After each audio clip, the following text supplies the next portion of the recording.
Стандартная направляющая Mitsubishi Outlander имеет люфт. Размер у нее 9,7. Неважно, оригинал, дубликат, ничего не будет нормально здесь работать, все будет брякать. Вытачиваю новую направляющую увеличенного диаметра. Вот эти канавки нужны для выхода воздуха, когда вставляете палец в колодец, набитый смазкой.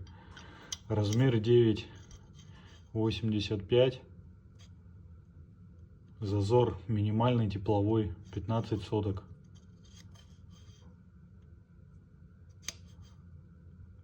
Грохотать ничего не будет.